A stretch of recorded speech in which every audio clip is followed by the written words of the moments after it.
Já botei aqui.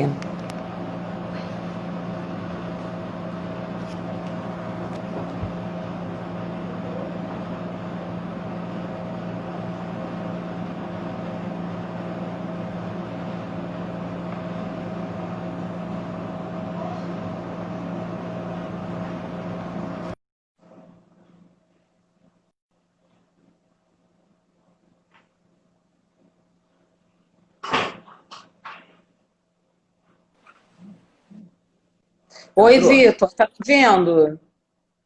Tô te vendo. Caiu, né? Acabou Oi, a conexão. caiu. Primeiro eu fiquei ouvindo muito, muito de longe a tua voz. O vídeo estava legal. O áudio um horror. Depois caiu. Caiu. A minha internet Pois que não tá é. legal. O pessoal tá Eu voltando. Você acho que consegue recuperar a tua o fala, o que pessoal. você estava falando? Não, Oi? ele tava falando disso, né? O desafio ideológico que é você se conhecer, né? Sim. Era, era um pouco isso, né? Quer dizer, como é difícil se conhecer, né?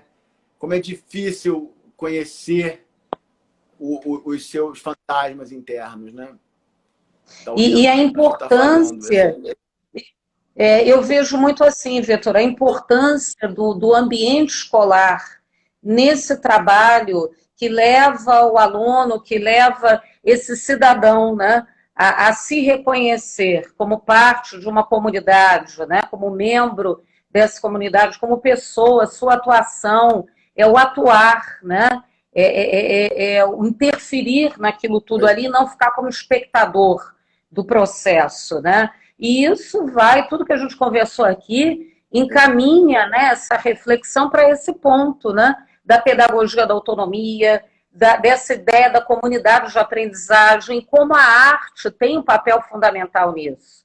A arte e culturas com papel fundamental. Culturas aí no plural, né, para atender essa pluralidade, atender esse aspecto heterogêneo que a gente tem no nosso povo, que é o que enriquece, né, a nossa riqueza. Tá aí a riqueza do diálogo, né, Vitor, que foi abandonado, né? Então a gente agora é jogado, né, num contexto de isolamento, né, em que é preciso ter contato virtual, né, o diálogo por esses meios virtuais e é a única maneira, né? Por enquanto, já que não há como ir para a praça pública, né, com o nosso teatro, por exemplo, né, com o Dionísio, não há como ter esse encontro, Pois né, é. com os alunos. E uma coisa, Vitor, também muitas pessoas me procuraram, até falando, não, o que se pode perguntar? Eu tenho medo de na hora fazer a pergunta e aí a coisa não aparece na tela, ou sei lá, não consigo, uma conexão. Então, pessoas já foram me procurando e colocando assim possíveis perguntas que elas fariam para você, caso elas estivessem assim numa sala de bate-papo. E uma pergunta que mais de uma pessoa fez, levantou, e eu tenho para mim que tem uma coisa importante, né, de ser falada agora, é assim, como você pensa nesse mundo, nessa comunidade, vamos falar mais assim, né, dessa coisa específica da nossa comunidade, né, brasileiros no Rio de Janeiro, num período pós-pandemia, o que se pode, eu estou até num grupo de estudos agora muito bacana, muito legal, que fala sobre educação para a transformação. Então, um dos temas que nós temos, assim, comentado, discutido muito, é esse, educação pós-pandemia. O que se pode esperar? Teve um amigo meu que até falou assim, olha, não vamos esperar uma era de aquários, não. Que o que vem aí não é uma era de aquário, o pessoal vai, quem ainda tem esse pensamento muito assim, muito individualista, né? Ou muito consumista, vai continuar com esse pensamento, a coisa não vai. Mas qual seria o nosso papel? Né? Na saúde, na educação, nesse movimento de transformação. Dentro dessa dinâmica da pedagogia da autonomia, como mostrar para as pessoas, ou como construir, melhor dizendo, como construir com essa comunidade essa ideia de que é preciso, o momento é esse. É o momento de promover a reflexão, depois da reflexão vem a ação, né? Mais uma vez a reflexão e sempre nessa dinâmica que tem que levar uma transformação, né? Porque eu assisti a vários outros entrevistas tuas e vídeos teus que você fala da questão do meio ambiente, como essa destruição, essa relação terrível com o meio ambiente, com a alimentação, né? Inclusive a origem, né? A origem de todo do coronavírus, né? Da Covid, seria essa, né? Por uma relação, né? Com a alimentação e com a própria natureza, com os animais, que não é uma relação boa, né? Nunca foi, na verdade, né? Dependendo do... Essa coisa de que é uma doença zoonótica, uma doença que deriva Sim. da população dos homens com Sim. o meio ambiente. Olha, esse momento assim que está realmente, o sistema está falhando na nossa cara, né? Eles estão brigando na frente da televisão, né? Aqueles que estavam se dando beijo em 2016, dando golpe, agora estão brigando na frente da televisão. Isso é uma coisa, né? Até anunciada. Então, a primeira coisa que eu acho que a gente tem que botar em debate para conseguir sair de dentro desse mundo da pandemia e da quarentena e da distopia sanitária, né? E do isolamento social, que pode virar uma regra no nosso convívio daqui para frente, é uma questão que é o seguinte. O primeiro ponto que a gente não vai poder mais fugir e que a gente vem fugindo é esse ponto da saúde mental. Então, realmente vai ter que botar a saúde mental na pauta de cada grupo, de cada turma, de cada família, de cada comunidade. Colocar o discurso da saúde mental em pauta vai acarretar um primeiro questionamento, que é o seguinte: o sistema produz doença mental? Aí a resposta é sim. O sistema produz doença mental. Por que o sistema produz doença mental? Aí a gente entra num outro debate que eu acho que vai ser inevitável também para a escola, para a família, para a comunidade, que é o modelo científico. Entende? Nós não vamos sair dessa sem rever o modelo científico que nos enfiou nesta merda. Entende? O modelo científico está aí atrapalhando na nossa cara. Vou botar o fone. O modelo científico está aí convulsionando na nossa cara. Esse modelo científico caduco de corpo-máquina, de destruição do meio ambiente, de destruição das relações ecológicas, né, da falta de olhar a comunidade, de olhar a vida, né, saudável e a vida de relação e a vida comunitária e a rotina, né, que é o que a gente tem que ver. Então, isso é explicável pelo modelo científico. E aí, o debate público vai ter que evoluir muito, porque hoje o debate público ele se furta a fazer essa coisa, porque o modelo científico está na mão da indústria farmacêutica. Isso não é segredo. Né? É só você revisar a literatura científica que isso é debatido da maneira mais clara e mais ampla possível. Então, isso é uma grande questão, porque o que nós estamos vendo é uma crise da qualidade da evidência científica. A evidência científica está sendo produzida de maneira descontrolada, gananciosa, sem consenso dentro da comunidade científica. Há um conflito entre o modelo científico de uma medicina privatista e de uma medicina pública, de uma medicina hospitalocêntrica e uma medicina que promove a saúde da comunidade. Então, isso é o grande debate que eu acho que a comunidade brasileira, pelo menos a nossa carioca, deveria estar fazendo. Qual é a qualidade científica das decisões de política pública que estão sendo tomadas? Qual é a evidência científica embasando decisões de governo? Nenhuma. Não tem nenhuma evidência científica. E, ao contrário, os países que conseguiram lidar com a crise, eles conseguiram lidar porque fazem políticas públicas baseadas em evidências científicas e conseguem controlar. Né, e aí também tem um sistema de saúde estruturado, que nós estamos longe de ter isso. Também tem uma população com saneamento básico, que também estamos longe de ter isso. Então, esse debate é para a gente se colocar no lugar, é para a gente se colocar numa sociedade escravocrata, colonialista, que 40% das comunidades ainda não tem água limpa, não tem saneamento básico, que nós estávamos numa puta crise da água aqui há pouco tempo, que tinha falta de saneamento básico na nascente do Rio Grande, uma cidade onde tem níveis altíssimos, uma altíssima taxa de homicídio, uma altíssima taxa de violência, né? Então, a gente tem que refletir sobre isso. Será que essa maneira de operar não é provocada pelo próprio modelo que a gente criou, pelo próprio modelo que a gente... Né, eu que tive a oportunidade de trabalhar em várias universidades aqui no Brasil e em várias universidades fora do Brasil, é óbvio o nível de colonização da universidade brasileira. A universidade brasileira está voltada para fora, ela não está voltada para dentro, não está voltada para dentro das comunidades, para dentro da determinação socioeconômica da doença, que é o que mais mata o povo brasileiro, que é o que agora vai matar mais de Covid, mas também mata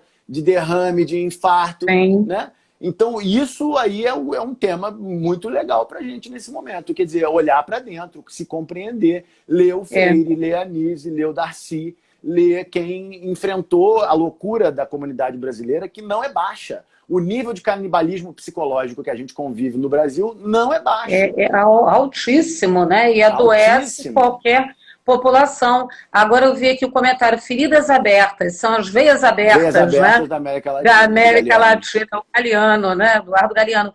Então, assim, Vitor, eu vejo uma ligação muito forte, um papel decisivo agora da escola pública e da saúde pública, né? O que é público tem que ser revalorizado. Eu vejo muito assim, essa perspectiva, o que é público tem que ser valorizado. Essa ideia também da antropofagia, né? Cultural, vamos devorar tudo isso que vem, todas essas influências, mas vamos digerir isso, né? Vamos tentar digerir tudo isso e criar o nosso modelo, que é o modelo que tem que partir da ideia do coletivo, do público, e não do privado, né? Da ideia da criação. É a mudança pedagógica, né? Quer dizer, se a gente bota a pedagogia, que é a pedagogia do raciocínio, do diálogo, da construção compartilhada, da reflexão, de ninguém sabe nada sozinho, ninguém ignora tudo sozinho, né? A gente tem a mesma... a mesma potencial de aprender, de se desenvolver coletivamente. Me parece que isso seria uma pedagogia pública, uma pedagogia de animação pública, de trabalho público, e que poderia ter um grande efeito de promoção de saúde mental nas comunidades, nas escolas, nos hospitais, no aparelho público. Foi o que a gente viu quando aconteceu o Hotel da Loucura. O Hotel da Loucura foi a adesão de uma comunidade a uma certa proposta. Foi uma adesão de esquizofrênicos, foi uma adesão de psicóticos crônicos. Os doentes mentais mais graves do sistema público todo, que são atendidos, né, nos hospícios de subúrbio, hospícios de periferia, eram aqueles que mais se engajavam, que mais se transformavam, que mais se envolviam na proposta, né? E eram úteis, e ajudavam, e trabalhavam juntos. O que eu era gestor público nessa época. O que eu tinha a impressão, tenho a impressão e continuo tendo a impressão, que a coisa pública no Brasil é gerida para o povo não participar. Quer dizer, a gente tem uma noção que a participação das comunidades, das famílias e dos grupos na construção da política pública é essencial para essa política pública colar, para essa política pública ser praticada. Mas os gestores públicos brasileiros, ainda contaminados com uma mente colonial, com um modelo científico ultrapassado, cartesiano, né, competitivo, você vai verificar inúmeras vezes, de novo, a exclusão da participação da comunidade, o esvaziamento dos espaços coletivos de decisão, os esvaziamentos, né, da participação da instituição nos espaços da comunidade. Então, você vê que aí tem má gestão pública, né, tem uma gestão colonial, uma gestão inquisitorial, que é uma herança psiquiátrica, propriamente dita. Né? Não tem outra maneira de explicar, porque é um trauma que se renova de novo. É um trauma humano brasileiro, né, que a gente tem. Essa coisa da educação, né, Dilma? Como que a educação é controlada, é influenciada pelos jesuítas, né? E é influenciada pela Inquisição, né? O sistema jurídico brasileiro, como é influenciado pela Inquisição. Depois vem Marquês de Pombal e persegue essa educação jesuítica, né? Persegue os jesuítas. Então, toda uma política assim, sempre, né? O Brasil tem essa marca do trauma mesmo, né? De ter sido colonizado e da violência, um processo violento, um processo em que o povo raramente se pensou como povo, né? Nunca, e, Vitor, agora eu lembrei dessa coisa de se pensar como povo, da comunidade, né? Pensando nas relações. Eu lembrei da nossa primeira semana de saúde mental ano passado, no Foi o Pedro máximo. II, fizemos no Campus Tijuca 2. Queria que você falasse um pouquinho, que a gente daqui a pouco se encaminha para o final, né? Sim. Então, assim, uma penúltima pergunta que eu faria para você. E o que você achou dessa experiência de ter feito a primeira semana de saúde mental no Pedro II, no ano passado? Pois é. E claro, tendo como base tudo que eu relatei para você, né? Porque eu trabalho com teatro, com sarau, na escola há mais de uma década. Então, observo, Vitor, muitos alunos me procuram, alunos assim de todas as idades, desde o aluno menorzinho do sexto ano, com 11, 12 anos, até o aluno adulto do Proeja, com 70 anos de idade, 70 e poucos anos de idade, e todos eles falam dos traumas, falam dessa relação com o colega, bullying, depressão, ansiedade no período de provas.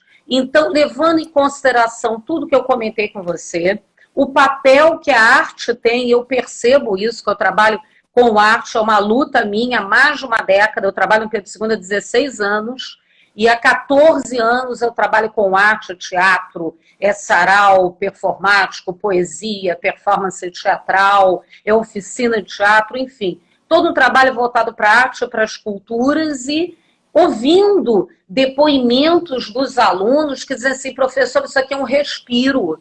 Casos Isso e mais aqui casos, é o que, né?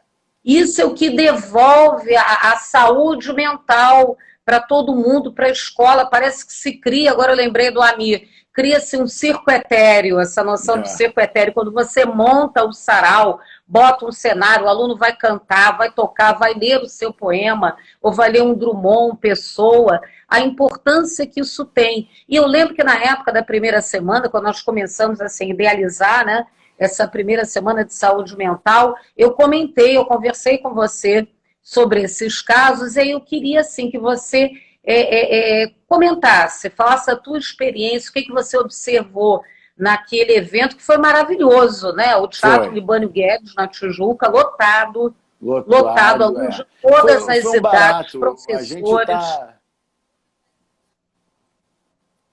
Pois é, eu acho que a tua participação no nosso grupo e também a minha participação lá no Pedro II, ela é muito sincrônica, ela é muito feliz, e a gente, como tem anos de pesquisa, anos de trabalho, a gente consegue, né, trabalhar as nossas propostas, realizar propostas. Então, a gente começou a fazer, e a primeira coisa foi aquela grande conversa que nós tivemos, né, com a meninada toda. Eram, sei lá, 400, né, garotadas, ali todo mundo falando as perguntas, que nós discutimos competição, discutimos o mal que a competição, o mal psicológico que a competição faz no ambiente escolar. Eu lembro que os meninos agarraram esse tema, a gente conversou. E também o fato da gente estar trabalhando naquele Teatro Libânio Guedes, que é um espaço maravilhoso, né? É um espaço incrível. Nós estávamos fazendo o Macbeth naquela época, trabalhamos o Macbeth lá na ocasião da primeira semana. Participação livre, chegando, olhando, conversando. Nós fizemos. Depois eu acho que o desdobramento também, que foi de excelente qualidade, foi o grupo de estudos Nise da Silveira e Paulo Freire, né, como um espaço de prática de promoção de saúde mental, né, que a gente fez. Aí foi um ano de trabalho, né? Com tudo se misturando e fazendo juntos. Então, eu acho que a gente acumulou coisa muito boa. Eu acho que todo mundo que está assistindo devia fazer um grupo de estudos Paulo Freire e Nise da Silveira. Entende? Porque é batata, é juntar a pólvora com a fagulha, entende? É juntar a fome com a vontade de comer. Porque a gente construiu isso, a gente, né, tem as coisas... razoavelmente documentadas, né? Temos muito texto, muita publicação, temos muita imagem, muita foto. Então, tudo isso, eu acho que foi assim, um bolão que a gente bateu e um belo exemplo para a comunidade. Quer dizer, como é que nós vamos sair? Nós vamos sair pela pedagogia da autonomia, nós vamos sair pela promoção de saúde mental. Se está faltando saúde mental, começa com a saúde mental, porque de outro jeito não sai, né? É que nem quando cai o oxigênio lá na hora do avião, né? Primeiro você respira, usa o seu oxigênio, depois você ajuda as crianças e os velhos, porque senão asfixia todo mundo junto, e isso não é sábio, não é saúde mental. Então, eu acho que foi muito legal. A gente também, o trabalho que a gente deu continuidade, né? O tempo inteiro conversando com as pessoas, trazendo, atendendo pela internet, publicando.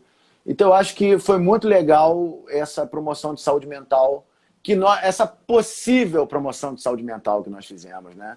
Eu acho que foi muito valoroso nesse ponto da gente fazer explorações e confirmar autores, confirmar procedimentos, né?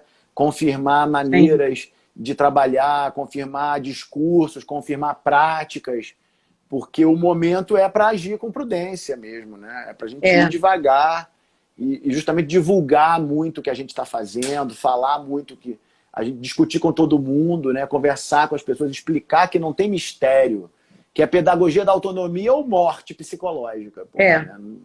O momento é esse. O momento é esse. Vitor, assim, a gente já está se encaminhando para o final, né? O papo, assim, foi maravilhoso. Te agradeço muito, agradeço em nome da Direção de Culturas, da Pró-Reitoria, que eu atuo lá nessa coordenação de cursos, e aí logo me ocorreu esse convite para bater um papo com você, porque essa questão da saúde mental, não só agora, né, Vitor? Eu acho que o grande mal é de toda a comunidade, não é só da nossa, não. É imaginar que no momento que a coisa está pegando fogo, você vai lá e vai apagar um incêndio, né? Quer dizer, não há uma política de prevenção, não há uma política pública, né, pela saúde mental, trabalha-se o tempo todo pensando na doença, né, e não na saúde, por isso essa nossa leitura do Molière, por isso esse interesse todo, né, por essa ideia, esse personagem, o doente imaginário. E assim, Vitor, eu queria que você, eu penso assim, para encerrar, né, numa mensagem para a comunidade escolar, para o pessoal de fora que tá assistindo também, que está aqui na live, vi inclusive aqui o pessoal falando, vai ficar gravado, eu acho que a live aqui nem tem como gravar, mas a gente até pode pensar em fazer um outro papo, de repente um grupo de estudos, né? Esse da Nise da Silveira, Paulo Freire, foi maravilhoso. Nós íamos recomeçar, lembra, no Pedro II, porque veio logo o isolamento, né? Social, essa questão toda aí, por isso que não começamos. Não é? Nós iríamos retomar, né? E seria presencial, mas com a situação não tem como. Então, assim, Vitor, para que fique como uma síntese, e nós até conversamos muito sobre isso há pouco tempo, né? Tese, antítese e síntese, para organizar o discurso, né? Que o nosso assente está compondo, né? Está construindo juntos. O pessoal que está assistindo também está tentando construir junto, mas só para ter um viés de abordagem. Eu vejo assim, como síntese desse nosso papo, eu teria pelo menos duas palavras aí, né? E que partem desse princípio da antítese. A primeira seria colaboração, cooperação. A antítese para isso, competição. Então, abandonar esse pensamento da competição, competitivo, e entrar nessa nova era de cooperação. É necessário, não há como ninguém viver sozinho. É a semente do mal. A competição é a semente do mal. A gente tem que queimar a semente do mal nesse momento, como canta a música lá do Nelson Cavaquinho, né? Então, tem que queimar essa semente. Agora, qual é a semente que nós vamos queimar? É a competição.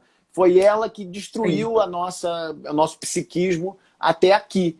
E uma comunidade altamente competitiva não interessa a ninguém. Interessa quem explora e quem ataca. Sim. E isso o Paulo Freire fala, o Maturana fala, Nise da Silveira fala. Né? Quer dizer, você tem que ser uma pessoa agregadora, você tem que ser uma pessoa do diálogo, da construção coletiva. Não vai se arvorar a fazer coisas complexas sozinho, porque o risco de você ser devorado pelo demônio é muito alto. Agora, coletivamente, se você está trabalhando questões obscuras, né, complexos negativos, medos, fobias, né, é a música do Nelson Cavaquinho. Né? Então, a gente tem que queimar a semente do mal. A semente do mal é esse espírito da competição, é a competição do ego, da vaidade, né?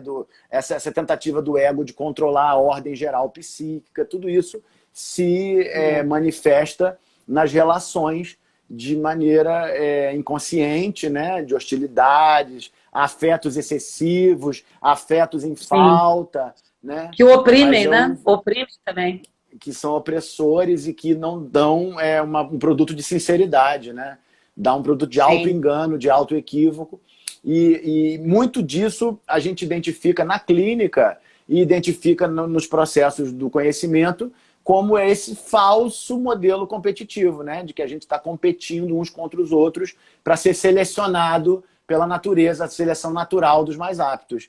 Isso não é uma coisa científica. A biologia não evolui por seleção natural. A biologia evolui por deriva natural e é um sistema ecológico interconectado e epigenético que está em desenvolvimento. Isso é Maturana, né, Vitor? Isso aí tem a ver com as ideias do Maturana. Exato. Quer dizer, não há como sobreviver a qualquer situação, não só da pandemia, né? Exato. Sem diálogo, sem cooperação. Eu acho que eu até me arrisco a dizer sem arte. Né? Porque a arte relacional. A arte relacional, né? Que não e seja o arte afeto de massa. catalisador. Isso, e o afeto catalisador da Nise, né? Da Nise. Que vem a reboque. Eu acho a doutora Nise, acho ela um personagem galileano no momento como esse que nós estamos. E acho que todos os brasileiros têm a obrigação de conhecer a Nise, a obra médica e a obra científica. Não adianta ficar na celebridade sem humanidade. Né? Tem que olhar a obra médica e a obra científica e, obviamente, ver que isso pode ser uma política pública de promoção de saúde mental, como a nossa experiência mostrou. Se você for no YouTube, for olhar os artigos que nós publicamos, os textos que nós publicamos, nós conseguimos promover a saúde mental dentro do hospício do Engenho de Dentro, que era uma comunidade das mais adoecidas que eu já pisei na vida. Então, isso... para nós é a Nise, não é o meu ego, não é a minha vaidade, não é eu achar que eu que inventei. Ao contrário, eu fui lá, observei, vi como ela fez, como era, e de fato nós reproduzimos os resultados clínicos, né? Os artistas, pintores excepcionais que a Nise revelou, nós revelamos um grupo grande de atores, né? Reginaldo Terra, Pelezinho, Miriam, Jeane. Maravilhoso. Né? Então a gente tem uma experiência que pode ser útil. E acho que o momento é de utilidade, é deixar tudo que for fútil de lado e de teretetê, e fofoca e mentira, não sei o quê, e passar por um modo de vida útil. Né? Como é o Bertolt Brecht, nosso querido Brecht, ele fala que triunfo significa ser útil. Né? Ser útil. Então, que triunfo significa ser útil? Acho que é um bom fechamento. Ótimo, maravilhoso. Uma frase bonita que apareceu aqui: o sol há de brilhar mais uma vez. É a música do Nelson. O sol há de brilhar mais uma vez. Mais uma vez. A luz há de chegar aos corações. Do mal será queimada a semente. O amor será eterno novamente. É o juízo final. A história do bem e do mal, quero ter olhos para ver a maldade desaparecer. O sol há de brilhar mais uma vez. Então é isso, meu povo, o sol vai brilhar. Prepara, porque a hora que o sol sair, a gente vai para Arpoador. Vamos para a praça, vamos fazer pedagogia da autonomia. Não é, para trabalhar essa nossa pedagogia da autonomia e, assim, concluindo, né, Vitor? Educação e saúde mental em primeiro lugar, né? E educação dentro dessa ideia, dessa perspectiva da pedagogia da autonomia. Que a saída é por aí, né? É a coisa mais urgente hoje no mundo e no Brasil, e me parece que só o Brasil tem força para fazer isso. Sim, para promover essa mudança. E a hora é essa, né, Vitor? É hora do diálogo, é hora da transformação. Se a gente não entrar agora com essa força para transformar, não vamos encontrar tão cedo um outro momento tão bom, tão propício à reflexão e à transformação. É botar ali, agora ou nunca.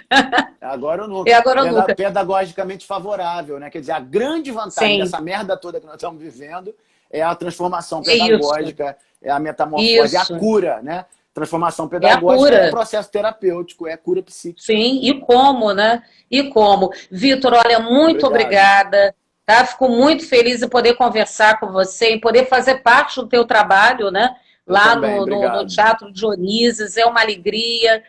Agradeço também o pessoal que participou, foram muitos entrando aqui. E como eu Muita enxergo gente. uma letrinha pequenininha, eu não consegui Agradecer ao contar. pessoal, Não é? Agradecer o nossos pessoal. amigos, nossos parentes, nossa comunidade, está todo mundo na luta. Não é?